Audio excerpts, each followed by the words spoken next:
if anyone doesn't know us, we're a relatively brand new program. We're in our second year. So we opened last year in the fall. We've been talking about doing something like this for quite a while now. And the purpose is to try to share what we've learned so far and what we're doing, and spread the word about what design for social innovation is, and just offer a glimpse into our program for anybody who wants to teach it. So I'm going to go through an overview, and then we'll leave lots of time for questions at the end. In his book, Blessed Unrest, Paul Hawkins described this social innovation movement as the largest movement on earth. And by the nature of the number of people who are talking about it and the number of places we're seeing it, it seems that some days there isn't anybody in the world who isn't trying to change it. Until recently, there wasn't a real path for designers who wanted to become involved in social innovation, and also no way for anybody else to learn to use design as one of the tools in this field. In Creation, his book, Ed Wilson said that if scientists could focus on the problems to be solved instead of their own prescribed and specialized approach to it, we'd be a lot further along in our ability to find answer. So it's the nature of the scientific process that you don't cross boundaries. You stay within your specialized area. But what's interesting, it's the nature of design to look across boundaries, because it's a process for seeing unconnected things in new relationships to each other. Traditionally, though, and the tradition holds in most places today, the designer is an individual creator, and we all know their names, people like Raymond Loewy and Frank Lloyd Wright and Paul Wren and Bucky Fuller. And experts play this role still in many fields, whether it's engineering or science. So inventors like Henry Ford or Margaret Mead or Ed Wilson or Steve Jobs. They're people who see the world in a very singular way and have a vision for what we need. And the creative output that we recognize still and that we reward is inevitably the product of an individual vision. There are lots of teams involved, but somebody is driving this vision. And we seek heroes and we reward heroes here as in other places.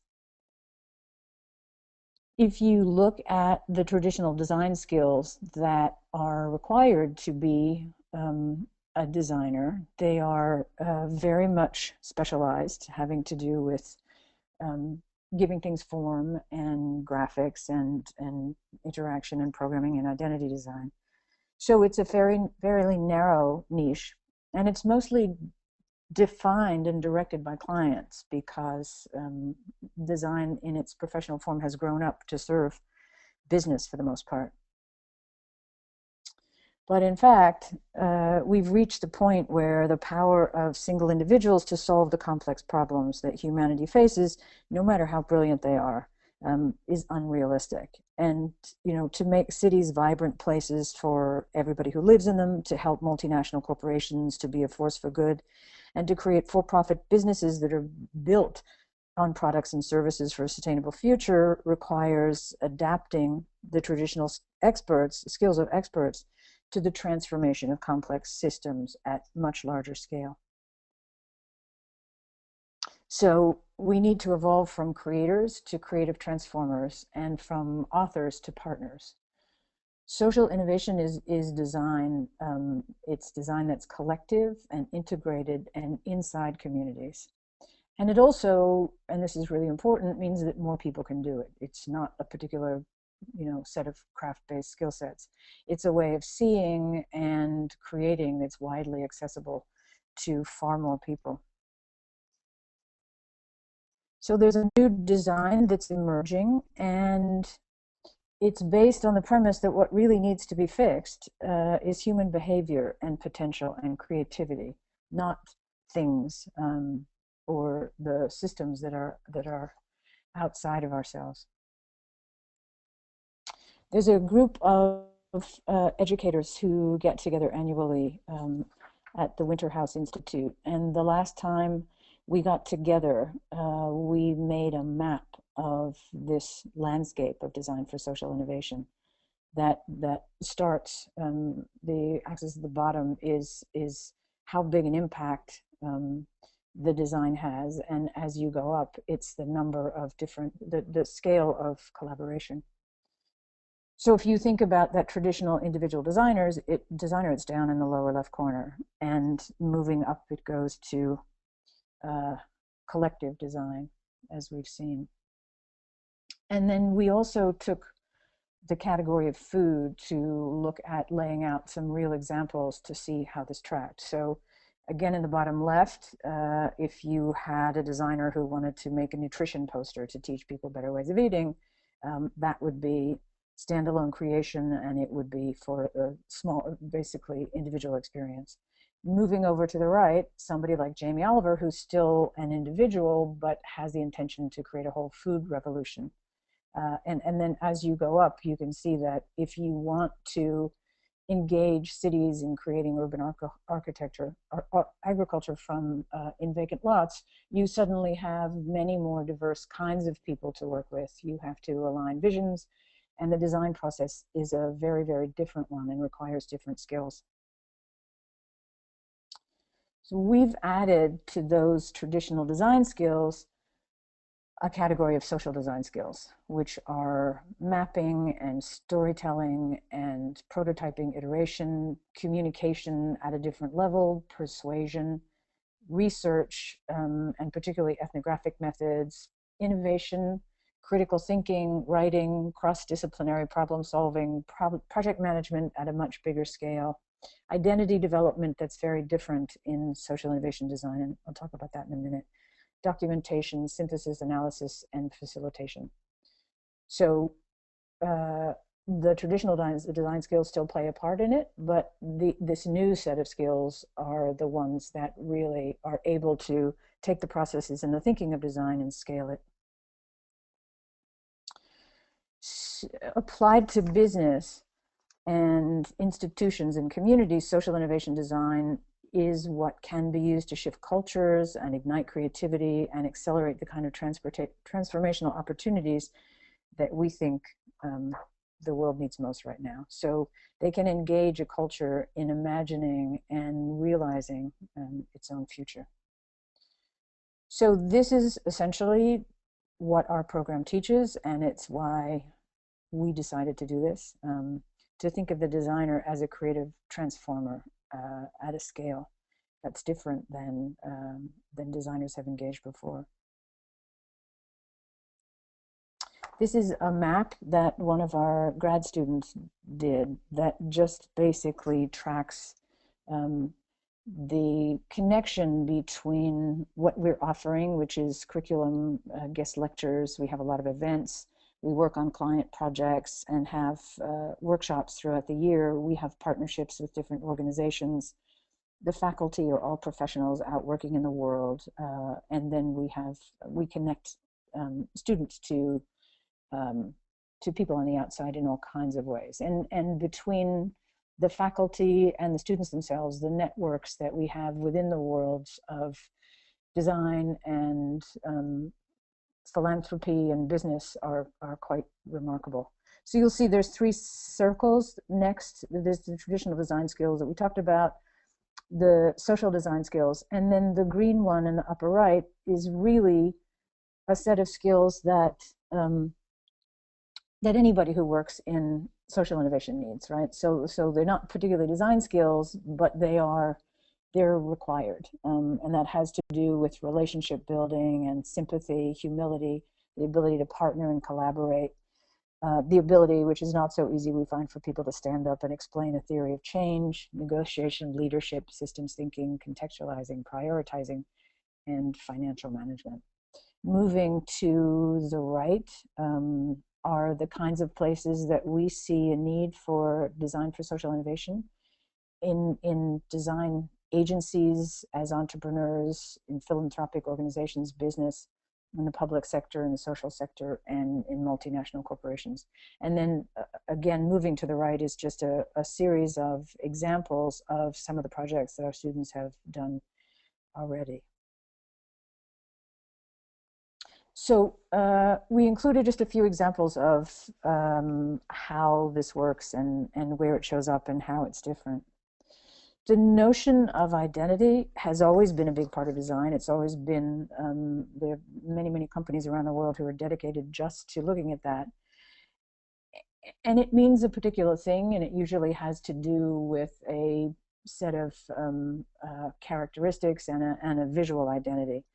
But in social innovation design, we think about identity in much more the sense of a living system where all life organizes around a self, and that is how the world understands how to interact with that being and how the being understands how to interact with the world. Identity plays a huge role in how well communities and individuals and organizations do in the world. And there was a point last year where in the period of about 6 weeks, I was in Nairobi and Mexico City and Detroit. And it was a remarkable illustration of this in terms of how people saw themselves and their place in the world and what it had to do with how well they would do. So in Nairobi, these young technologists, this is at the iHub, feel that the world is looking at them and counting on them and waiting for them. You know, Africa is the it country, and they're so full of their own potential that they will absolutely and are absolutely already creating remarkable things. When you go to Mexico, people don't feel that the world is looking to them with great expectation for their potential. There is a lack of confidence where in Nairobi, people are just, as I said, full of their own potential. And then Detroit, totally different sense of identity again. Confident, you know, people there are enormously talented and know they're talented, and they're angry. So, you know, those dimensions are ones where we begin to think about creating change, which is starting with identity in the way that traditional design does, but looking at it at scale and the effect it has to determine outcomes. And again, just one more. One of our faculty and I have been involved for a couple of years on a project looking at maternal and child health around the world. And again, you know, every time we see a new community, in thinking about how to help inspire change within the community, it begins with a sense of who they are and what's possible for them. Creativity is collective. I talked about that in the beginning, that it needs to be collective. It can't be individual anymore. And the best example we know is being done in Buffalo with an organization that we've been working with again for a couple of years called Mutual City. And it's a new model of city revitalization that's engaging the entire city in changing its future. So every aspect of a healthy system, from healthcare to energy to entrepreneurship, food systems. And this group of people is partnering with the private sector, with philanthropy, with government at every level from national government to city leaders to the immigrant population.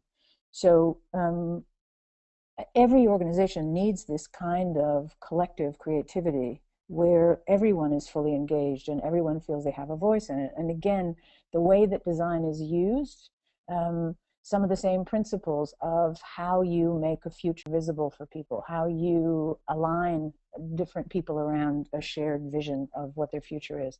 They are the design processes, but they're being done at scale.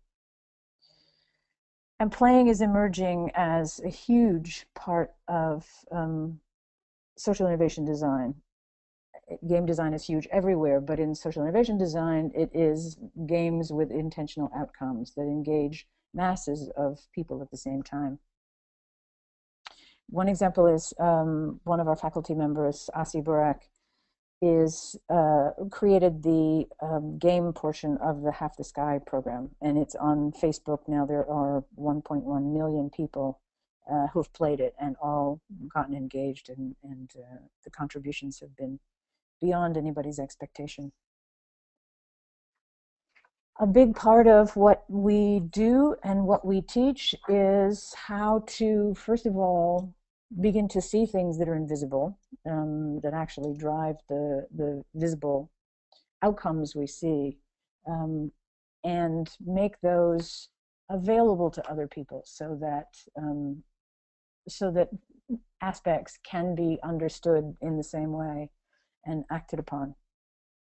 So a couple of examples. This is a map of a corporate culture that used verbatim quotes from employees to illustrate the roots of a divisive organization and the futility of creating a strategy for the future that was founded on current conditions.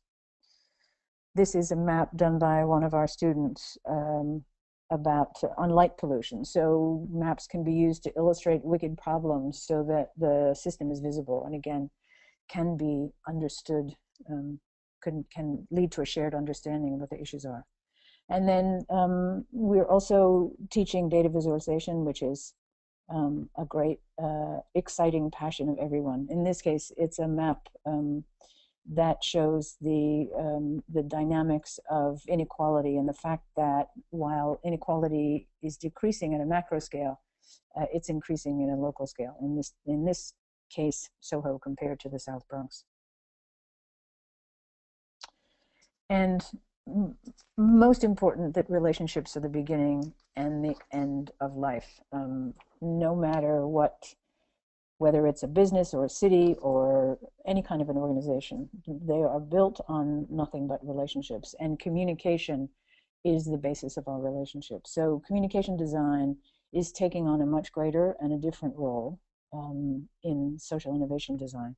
And one example from that is a program that we did for SAPI 14 years ago that has now given over $12 million in support to their customers to work in for social good in any way that they deem possible. But it's been, they've done a remarkable job of keeping it going, and it's been a really important program for them over the years to create and establish deeper relationships with their clients and customers.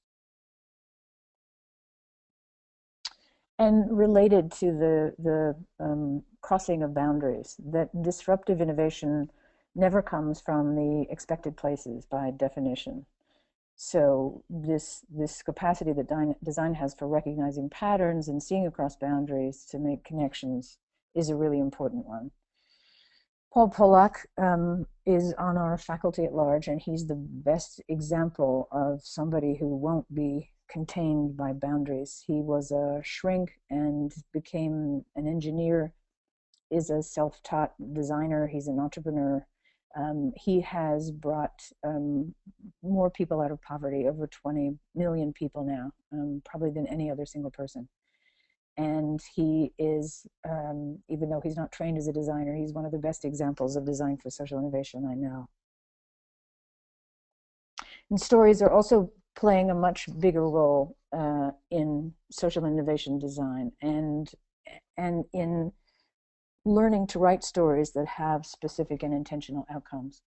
Facts don't change people, and intellect alone is not enough to incite a culture to become, to reach its full potential. So capturing the heart of issues and simplifying complexity, communicating through visual language that presents information in a way that people can learn. So storytelling is central. This is a story hack that was the first time in New York, a really wonderful experience where organizations proposed issues and technicians and designers swarmed around the issues and over a weekend created stories using technology and storytelling to shift behavior.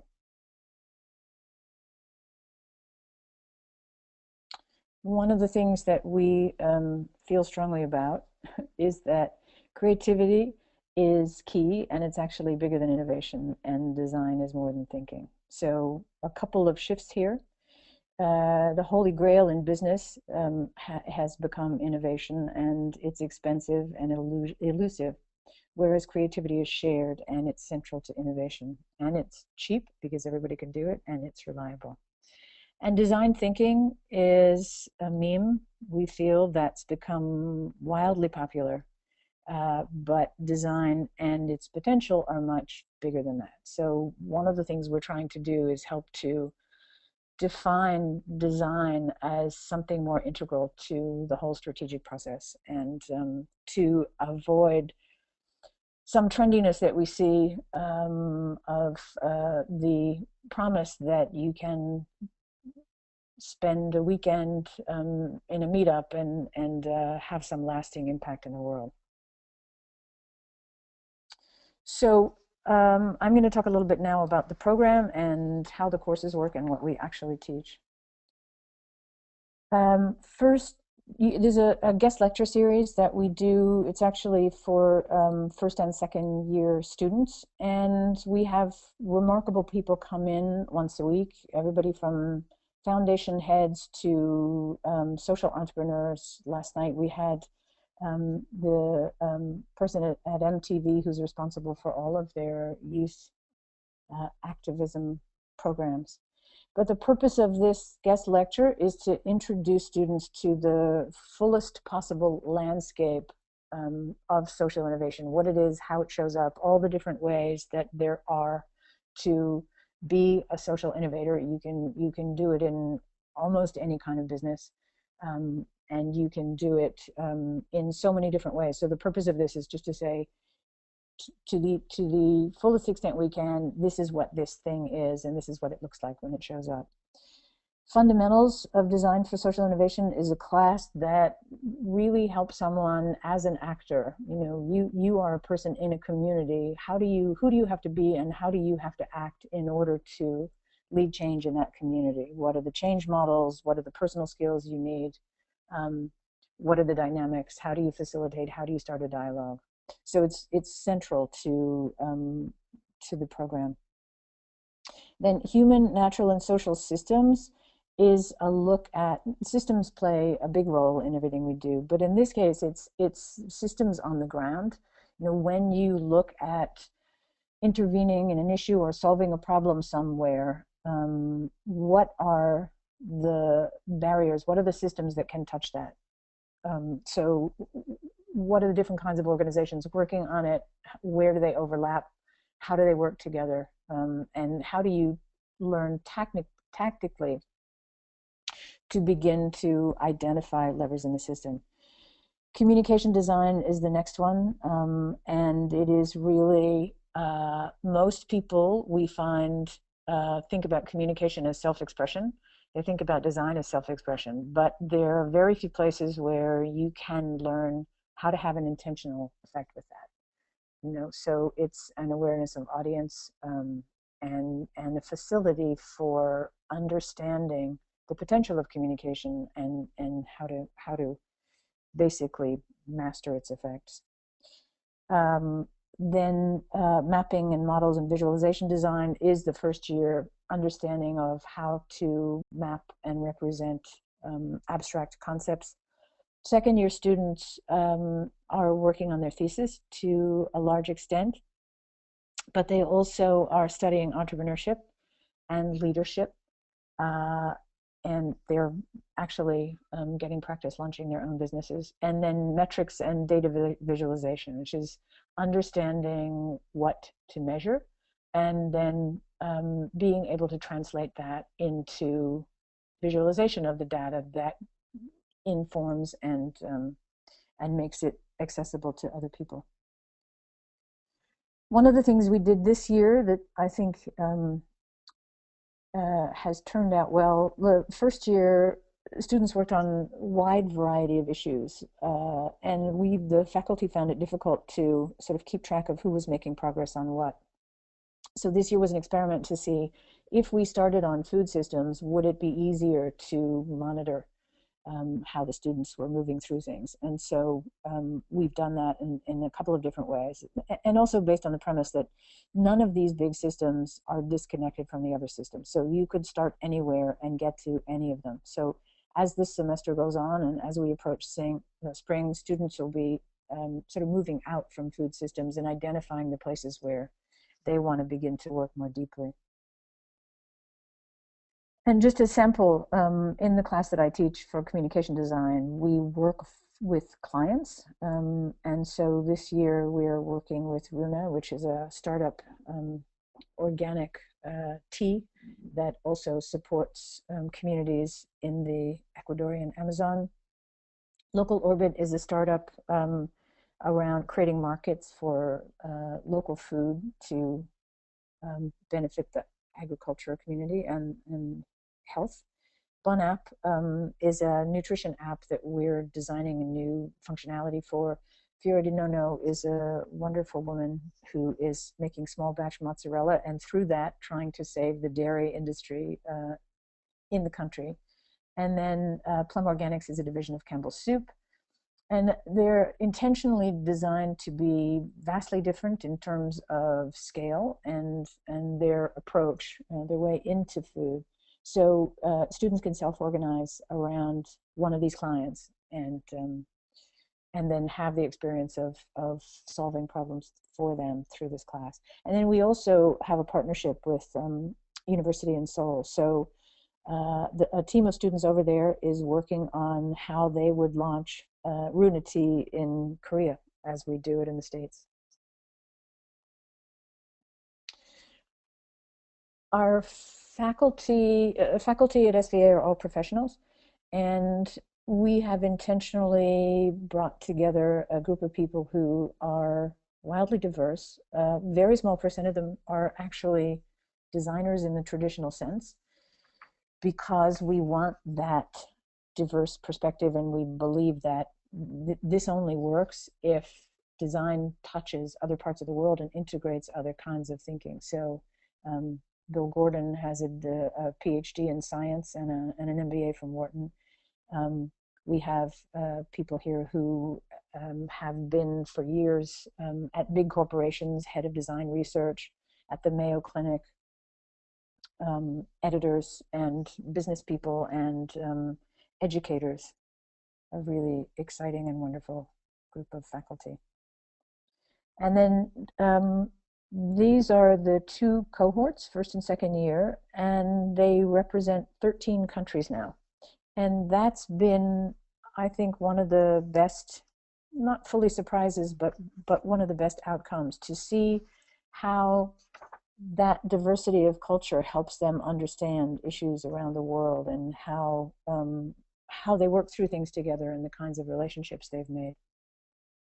The space we designed last year is intentionally designed for collaboration. There are very few private rooms or spaces that you can wall off for yourself and work alone. It's very much meant to foster the kinds of teamwork that are so necessary in design for social innovation. And we've got, there's a company called Visual Magnetics that has done our walls, and almost all of the walls are writable with a really wonderful magnetic system. And we have intentionally, the activities that go on around the classes are as important to us as the classes, in terms of connecting students to other people who are working in social innovation, other schools who are doing it differently in the area. This, I think, is from the game class, which everyone is wild about, and that as well. Game classes are divided into big games, which you go out and play with groups of people in other places. And then they also work on board games. But in all of this, we encourage inviting other people in, inviting other programs in and organizations, and have a lot of events at the school as well, prototyping events and working on charrettes for different organizations. That's set up for some experiment in democracy that we tried last year. This is just a small part of the reading list, but we will make the whole bibliography available to anyone who wants it if you contact us. So if you want to know more, we're happy to share all we can. Get in touch, and we'll send out a PDF of this or whatever you need and the full bibliography. And we're also hoping that you help us spread the word, not only as to what this new discipline is, but the fact that we're always looking for interesting students and we're open for applications now. So we hope you'll help us prepare the next leaders in design for social innovation. Thank you. And